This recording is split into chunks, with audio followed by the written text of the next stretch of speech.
Hello மக்களே! எல்லாரும் எப்படி இருக்கீங்க? நல்லா இருக்கீங்களா? என்னால ரொம்ப நாளா வீடியோ போட முடியல. அதுக்கு எல்லாருக்கும் ஒரு சாரி. இங்க நம்ம வீட்ல என்ன சமையல்னா, நான் கீரை கூட்டு தான். கொஞ்சமா சிறுபருப்பு, துவரம்பருப்பு, தக்காளி, வெங்காயம் போட்டு, கீரை, பருப்பு அதெல்லாமே போட்டு வேக வச்சு, அதுக்கப்புறம் பெருங்காயம், பூண்டு, வடகம் போட்டு தாளிச்சு, தேங்காய் கொஞ்சம் போட்டு துருவி இறக்கியாச்சு. அதுக்கப்புறம் பார்த்தீங்கன்னா, வேற என்ன செய்றேன்னா, அவரைக்காய் பொரியல் தான். அவரைக்காய்க்கும் அந்த மாதிரி தாளிச்சு விட்டு தேங்காய் போட்டு இறக்காச்சு. இது வந்து பூரி கிழங்கு தான்.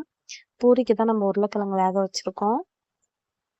பூரி கிழங்கு அப்படிதாங்க வேக வச்சுட்டு வெங்காயம், தக்காளி, அப்புறம் இந்த கடலைப்பருப்பு, பூ, இஞ்சி எல்லாமே போட்டு தாளிச்சுட்டு, கொஞ்சமா மஞ்சப்பொடி போட்டு, மசாலா போட்டு நம்ம வந்து மசாலாவை இறக்கியாச்சு. அதுக்கப்புறம் மாவு சப்பாத்தி மாவு வந்து அந்த பதத்துல தான் நம்ம பெனஞ்சு வைக்கணும். அப்பதான் வந்து பூரி வந்து நல்லா வரும். கொஞ்சம் டைட்டா இருக்கணும்.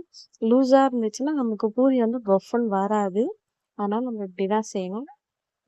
இது வந்து எதுக்குன்னு பார்த்தீங்கன்னா, வத்த குழம்புன்னு நினைக்கிறேன். எனக்கே தெரியல. ரொம்ப நாளாச்சு நான் இந்த வீடியோ எடுத்து. எனக்கு இப்பதான் இத போடவே டைம் இருந்துச்சு. அதுக்கு எல்லாருக்கும் சாரி. எல்லாரும் எப்படி இருக்கீங்கன்னு மறக்காம கமெண்ட் பாக்ஸ்ல கமெண்ட் பண்ணுங்க.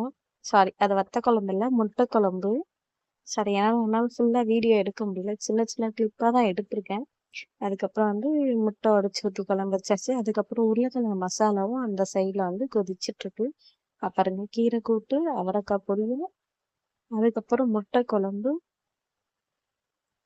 உருளைக்கிழங்கு மசாலா, அதுக்கப்புறம் பார்த்தீங்கன்னா பூரி. இந்த வீடியோ உங்களுக்கு பிடிச்சிருந்துச்சுன்னா மறக்காம சப்ஸ்கிரைப் பண்ணி லைக் பண்ணி நம்ம சேனலுக்கு சப்போர்ட் பண்ணுங்க.